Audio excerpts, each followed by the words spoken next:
These are even more times when cocky UFC fighters actually destroyed their opponents. I'm gonna take these lights out in the first round. It's such an easy matchup for me. I don't know, to be honest. Oh! Massive knockdown for Topuria! I called this because I knew it. Nothing hits harder than a cocky fighter getting humbled, but sometimes it's the humble fighter who gets crushed by the cocky fighter, and today we'll be looking at 8 situations where this is exactly what's happened. Starting with Jon Jones, who's widely known as the UFC's biggest bad guy, and showcased exactly that when he faced Stipe Miocic for the heavyweight belt at UFC 309. Before the fight, Miocic said in an interview that he doesn't like talking trash because he wants his kids to see him as a good person. Maybe if I talk a little bit more shit and, be a little more crazy, but that's not how I am. Like, I got more shit to worry about. I work in full-time fireman. I got 2 kids. Like, just trying to, raise my kids right. I want my kids to wake up and be like, look at my dad. He's a fucking asshole. For some reason, Jones thought Stipe was being sneaky with his words and was indirectly calling him a bad dad, something that took Miocic by surprise. He said, my kids will never look at me like I'm an asshole. That was a direct attack to me and my family and my relationship with my kids. Second attack was him calling me a bitch. So the respect is a little bit out the window, and we'll see that on Saturday.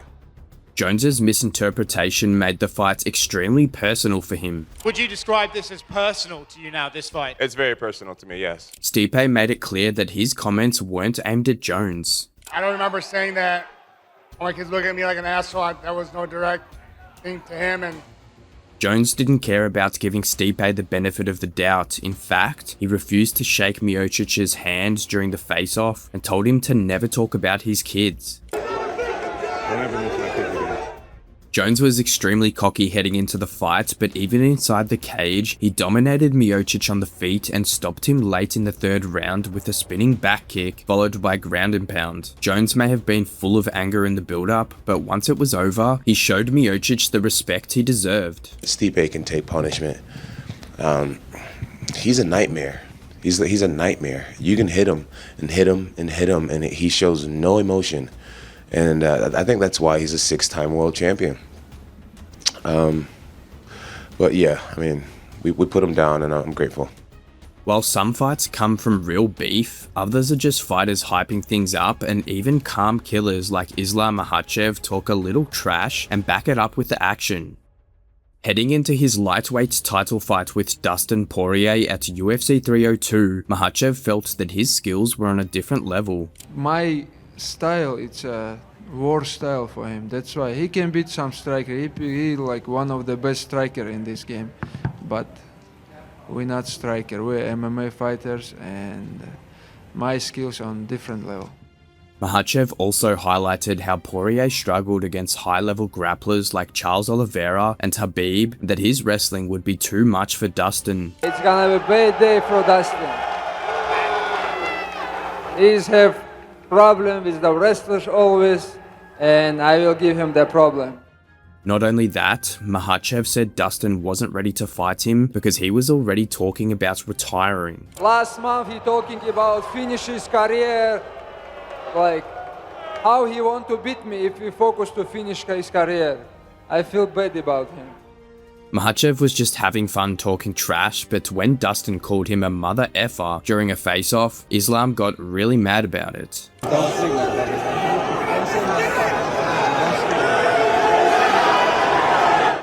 When the cage door closed, Poirier was tougher than expected as he stuffed the takedowns and turned it into a very close fight. Poirier even opened a cut on Makhachev's forehead with an elbow, but Makhachev eventually made a strong comeback in the final round and finished Poirier with a Darth's choke. After the fight, a bruised Makhachev acknowledged just how tough Poirier was. Happy to finish him, but this guy, one of the best, still one of the best in the world.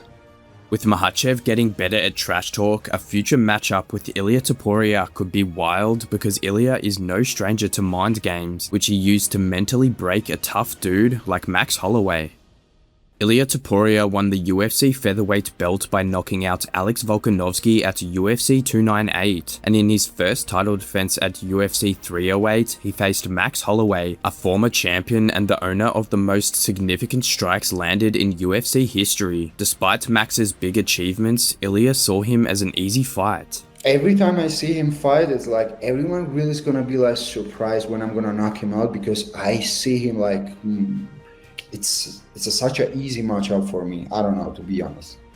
Ilia even disregarded Max as one of the best boxers in the UFC. Ilia, Max has said he's the best boxer in the UFC. What do you think of that? Bro, that's a shame. Don't say that again.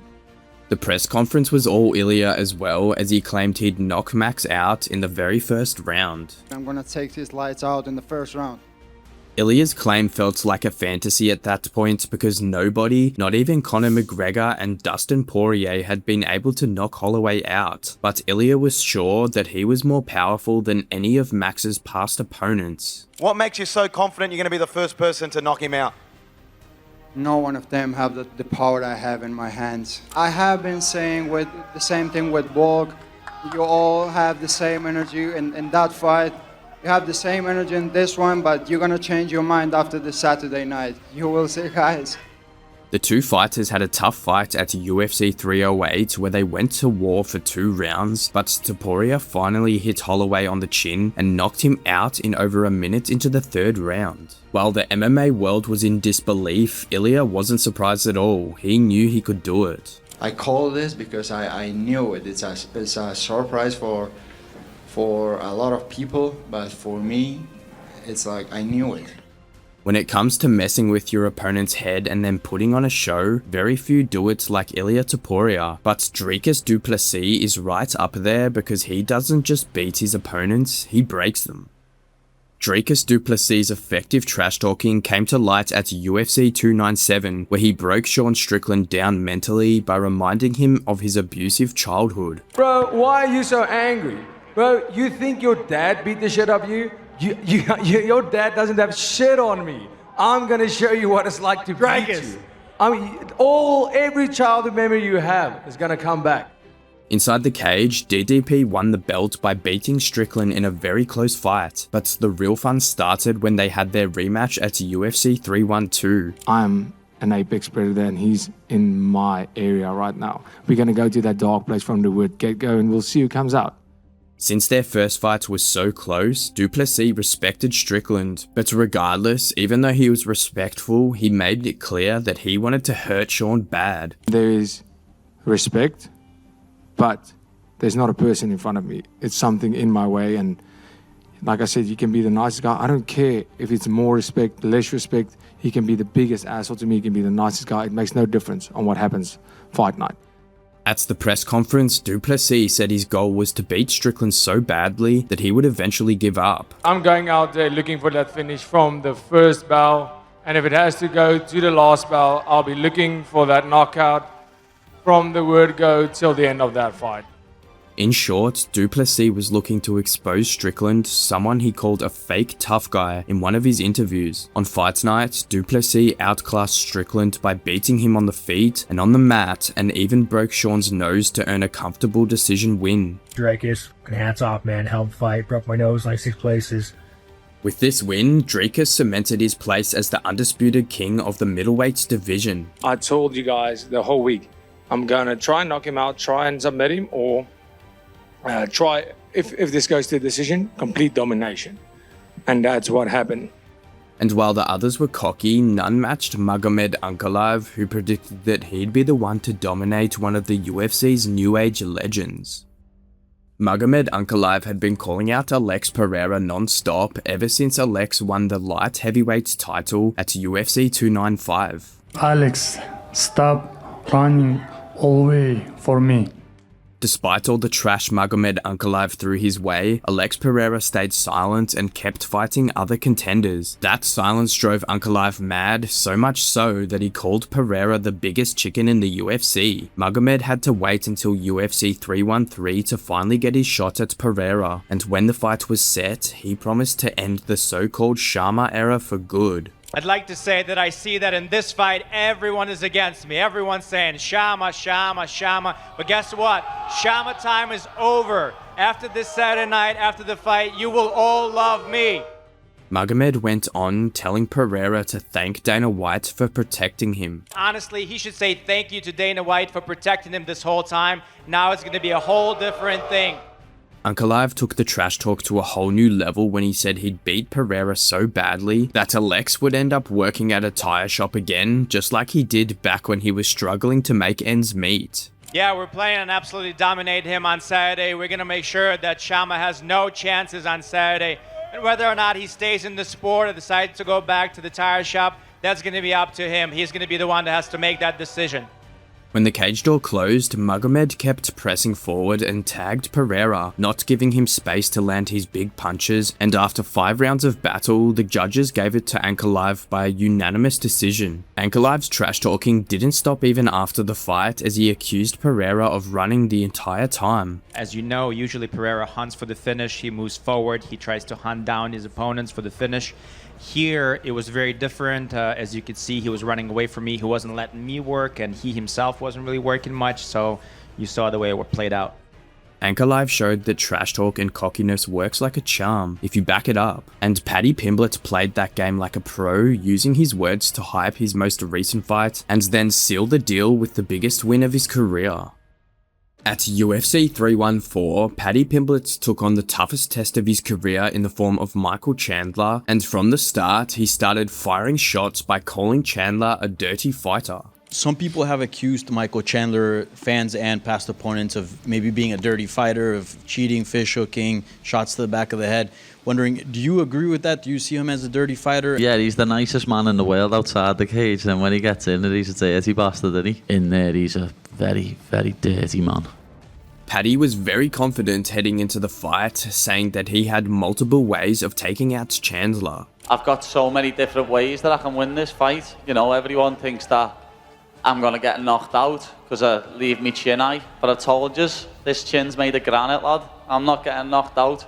I've never been knocked out before, but Mike has, and I'll do it again tomorrow, or Saturday.